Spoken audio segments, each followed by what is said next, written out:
Welcome to Monterey, California. Where you guys going? If I were a kid, this is exactly where I would be, right in this little river thing. Like those kids.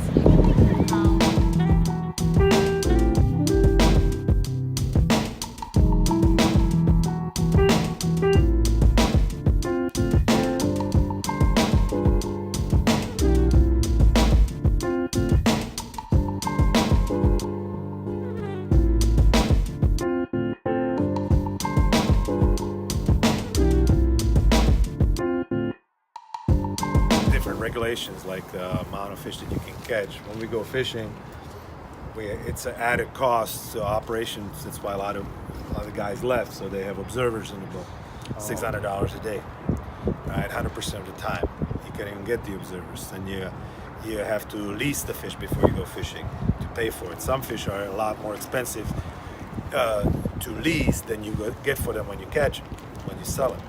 So you have to have them because you catch them together with another fisher. So you have to have a fishery degree to become a fisherman, and a lawyer and a self-cop at the same time. It's a difficult situation that not that many people. We kind of stuck it out in the last 15 years, hoping for better days, and it's a very expensive operation. So you only have 6 ports in a stretch of 250 miles. So you don't have the communities like on the East Coast where you have every town has its market, and you just ship it through different restaurants. It's a different situation, And so we got basically replaced 20 years ago when we couldn't fish for a couple years for rock out when it all slowed down. We basically lost the access to our markets, even to our restaurants. Sure. Aquarium forbid to all these restaurants to buy our fish because they were trawl caught. So we couldn't sell our local fish. So they were bringing fish from Canada. Every pound of fish that we catch is accounted for. Every pound of fish. That's why we have the observers, we have the cameras on, satellite receivers, everything else. So now, because we have such a rigorous oversight, there is no objections to it, to our management. So we cannot overfish anything. It's guaranteed sustainable. So now all our fish became the best choice or recommended choice on the aquarium seafood watch. But after the entire fleet has been decimated and destroyed, and the community with it, there's no activity. There used to be every day there was a couple thousand fish being processed, shipped out, sent out. We used to, when I got here, it was already on the tail end. We were sending out 7,000 pounds of fillets around town a week. It's a community center here. It's awesome, but it really died off. It's a sad situation. It's something that you don't want to see, but it's unfortunately very unwise things to do that we're allowing ourselves to become. We're becoming dependent to outside. And not. That's, to me, it's an ultimate unsustainability. Where you cannot sustain. We have a community like this, California, and you have to bring in 98% of your seafood intake from somewhere else. It's crazy. Yeah. Where you have a biggest coastline on the whole country, the biggest resource. There's more fish here than in Alaska. But so there was a period where this was the sardine capital of the world, right? And from 20s all the way until 50s, and there was about 90 boats like these, bigger, right, in this area, in this harbor. They were all fished, big boats but alongside of them there was another hundreds of smaller boats for rock out, salmon, and everything else. Well, when the sardines collapsed, first people were saying, well, they got overfished, they got fished out. Well, the fishermen were saying, we never caught all of them. We left the small schools out. If the school was smaller than 30, 40 tons, we left it. Right? They just disappeared. They didn't, because they were migrating up north of Oregon, Washington. And then in the fall they would come back, and when they coming back, that's when they were catching them during the migration, because there were high oil content in their bodies. And that's when they were desirable. They were good market fish. And when they started seeing, because the returns were getting, the migration was getting weaker and weaker. It was like there's just less fish. So they were chasing all the way out to Mexico. And they couldn't catch them, and those returns just diminished. And then later on, there was a core samples for in the Santa Barbara Channel in Southern California for oil. And as they were drilling in the core, they found out the sediments layers of sardines and no sardines, scales and no scales, and they went down. I think 1,800 years. You can look it up. Just do a little search. And they found out those cycles were repeating every 40 to 60 years. There was 40 to 60 years of abundance, 40 to 60 years of lack. And so the last good season for sardines in those days was about 52. Right? And then in 1982 was a return. There was a large El Nino came in, and the sardines came back. Aquarium took a credit.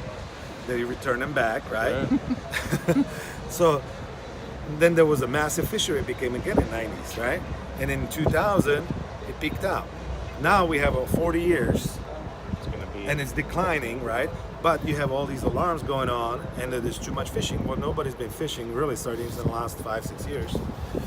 Yet they still blaming the fishermen. They want to completely eliminate any access to sardines in the future. Yeah. It doesn't make sense. But so nobody talks about what's a natural cycle. We can stretch it. We can eliminate all fishing, and it's still going to happen. Right. Nobody says that. It's a lie, and they know that. If anybody knows anything about fishing, sardines in particular, they know what the reasons are and whether they like fishing. They said if they even contribute some to fishing, that's okay. But why you leave the entire natural cycle portion of the story? Yeah, exactly. Right. Because you manipulate the public that doesn't know anything about it. Which is kind of like our media in general. Yes. Yeah. It's all about manipulation. It's pushing the country over the edge. Right on. Yeah. It's really sad because you have a community is just dying off. Right. Whether it's a farming communities, only the big guys can survive. Yeah, like corporate farming. Corporate farming, you got fishermen. Thank you so much. Yeah. Welcome. Thank you. Appreciate it. Have a wonderful day. Yeah, you too. All right. Thank you.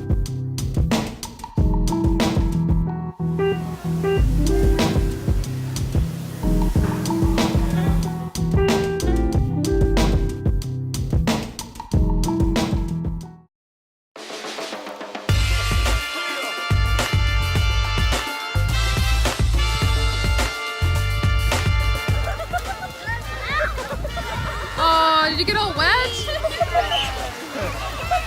What happened? What, a big wave came out of nowhere or what? Yeah. Like the waves. Not that funny. Did you go swimming in the water at 60 degrees? I don't think so. Me either. No way. Stop, so we can see panic in his eyes. It's okay, buddy. Oh, it's gonna go around you. Oh. Please stay, please stay, please I'm stay. taking pictures. Oh, yes. Oh, yes.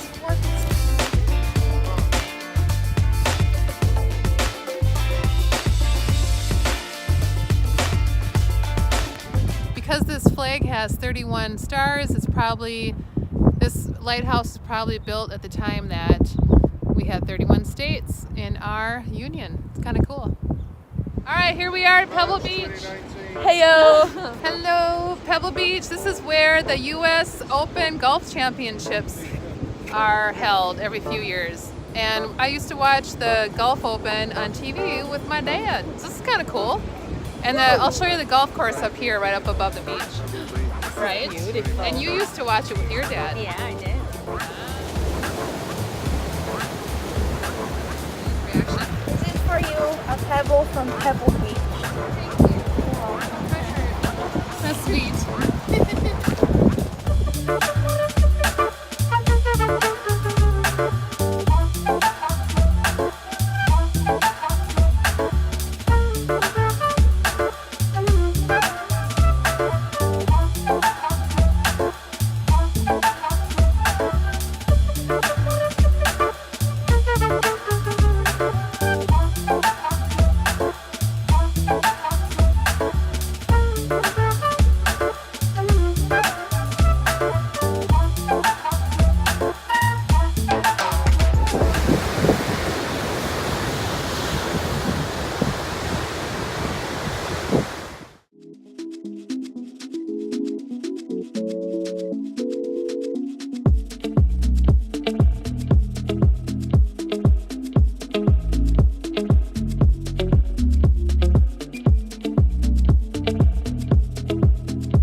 this morning, but we had to have our last cup of filled coffee. We are doing a huge plug for these guys.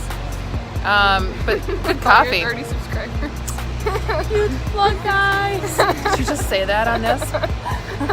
Anyway. You be good.